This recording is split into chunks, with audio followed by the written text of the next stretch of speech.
everyone, welcome to another episode of Star Wars Infinite. In today's video, I'm going to talk about George Lucas's original plan for episodes 7 through 9, in other words, the sequel trilogy. Now, if you enjoy my content and videos like this, be sure to drop a like, subscribe to my channel on the bottom right, and check out my other socials in the description below. Now, this information today comes from an interview George had with Paul Duncan in the latter's Star Wars archives, episodes 1 through 3. And I guess before I delve into this a bit, I just want to make it clear that I'm not trying to advocate or push for a Lucas cut, if you will, or a George Lucas sequel trilogy, release the Lucas cut or whatever. I was just reading the archives book, and I saw what George had to say about his original plans for episodes 7 through 9, and I thought it'd be cool to share a YouTube video or podcast on it. So Duncan engaged Lucas in a discussion of how the latter wanted to set up the three trilogies. Lucas said, "I had planned for the first trilogy to be about the father, the second trilogy to be about the son, and the third trilogy to be about the daughter and the grandchildren." Lucas goes on to explain how he envisioned episodes 7 through 9 to go, and how he would have taken ideas from what happened after the Iraq War. He said, "Okay, you fought the war, you killed everybody, now what are you going to do? When you win the war and you disband the opposing army, how are you going to rebuild?" And so for me, this is where it gets really interesting and creative. So Lucas said that the reimagining or the remaining stormtroopers would be like Saddam Hussein's Ba'athist fighters that joined ISIS and kept on fighting. The stormtroopers similarly refuse to give up when the Republic win. They start their own country and their own rebellion. Lucas goes on to explain how there would be a power vacuum, so gangsters like the Hutts would take advantage of the situation, ensuing in chaos across the galaxy. Duncan then asked who would really be the main villain in this situation, in this trilogy. Lucas replied, "The key person is Darth Maul, who had been resurrected in the Clone Wars series. He brings all the gangs together." But Lucas said that Maul would be very old at this point, so he would bring in his apprentice in the comics, Darth Talon. Lucas explained that Talon would be the new Darth Vader, and that most of the action would be with her. Now, you're probably wondering who would be, the representatives of the light on the light side of this version of the sequel trilogy. And Lucas said that these movies would include Leia, and it would be about Leia, who's trying to build the Republic and control it from the gangsters. It starts out a few years after Return of the Jedi, and we establish quickly that there's this gangster underworld. Luke is trying to restart the Jedi and renew it from scratch. It'll be 20 years before you have a new generation of Jedi, since Luke has to find 2- and 3-year-olds across the galaxy and train them, Lucas said. Lucas ends this exchange with Duncan by saying that by the end of the trilogy, Luke would have rebuilt much of the Jedi, and we would have the renewal of the New Republic, with Leia becoming the Supreme Chancellor, so she ended up being the chosen one. So, obviously, this is a lot different from the actual sequels that we got. And again, I'm not saying that I would have preferred this Lucas cut, but I think the ideas he had for episodes 7 through 9, they're very captivating and creative, and would have been really interesting to see. I just graduated college last summer. I was a political science major, and you don't have to be a political science major to realize this. But Lucas's ideas of a power vacuum after a war is very realistic. I mean, he brings up the Iraq War, how after it ended, there was a huge power vacuum where rogue criminal groups came into power. And for me, that would have been really cool to see in a sequel trilogy, right? And I think that would have been a really realistic scenario after Return of the Jedi, where, you know, yeah, you won the war, you defeated evil, if you will, but now you have a power vacuum, and you still have these stormtroopers who are forming their own rebellion, and then you have crime groups led by Darth Maul and Darth Talon who see this vacuum, and they want to take advantage of it, you know.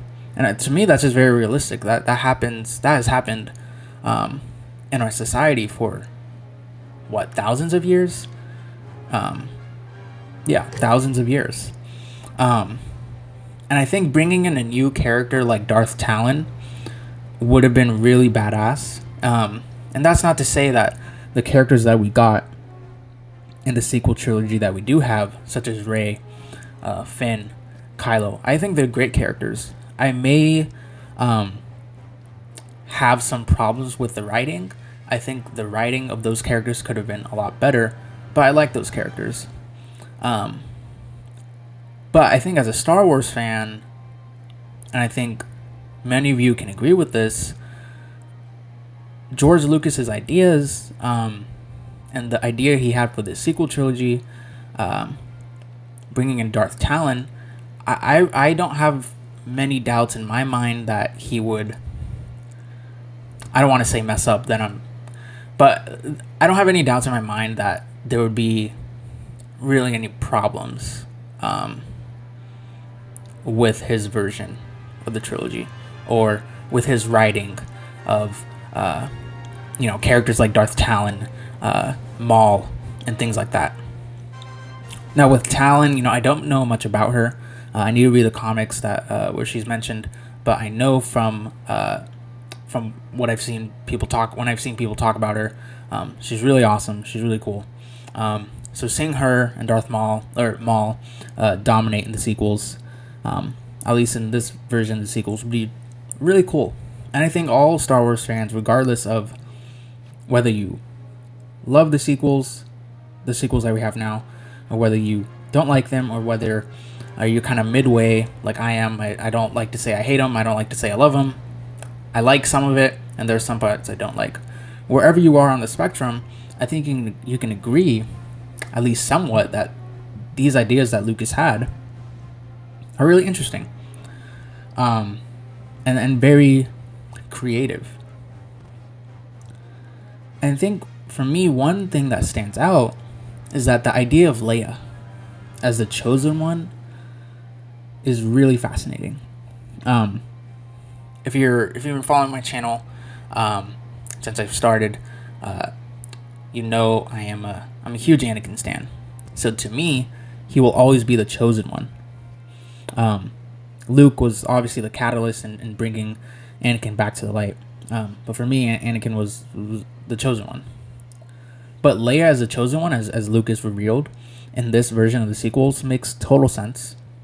Leia ending up as the Chancellor who leads the New Republic against the likes of Maul, Talon, and other crime syndicates. Basically, Lucas is saying that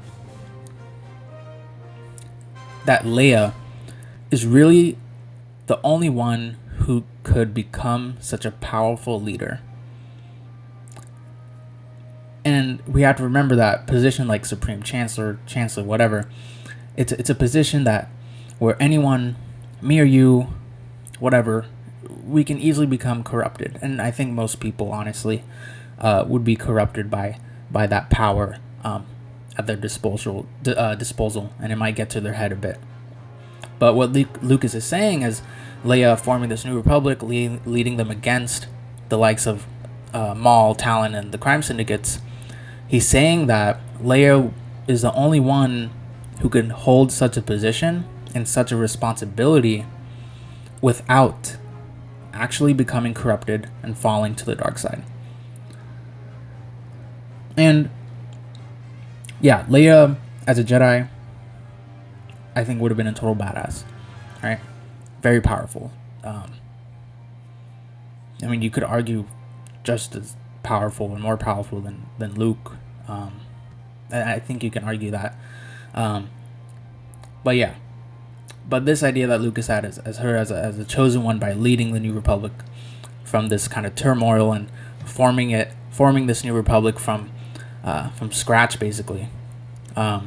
It's really cool, and I think Lucas's ideas for the sequels are interesting, and maybe would be a really cool fan fiction, I guess, for someone to kind of continue and see maybe how it would turn out.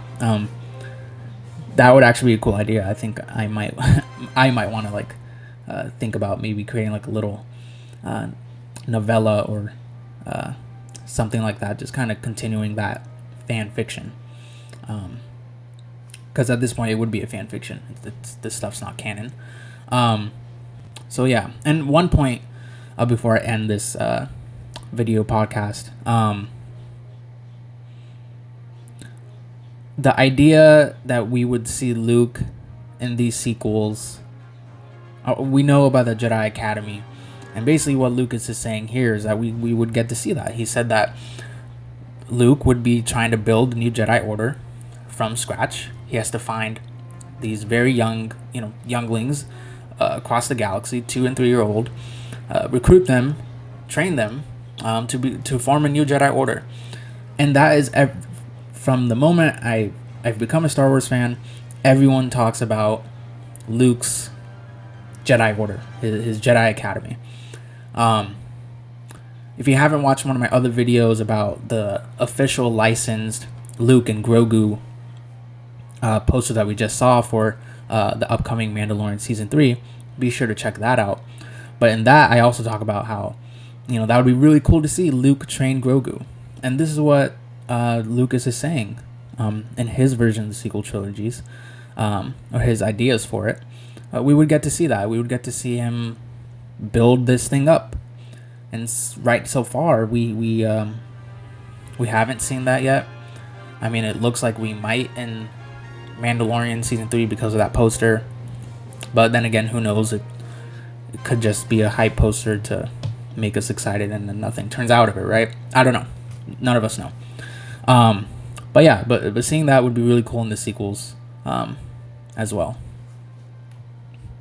Thanks everyone for listening to this video. Please let me know in the comments and on my socials what you think of Lucas's version of the sequels. Do you like it? Do you think Disney should have taken some of those ideas and implemented more of them into the sequels that we did get?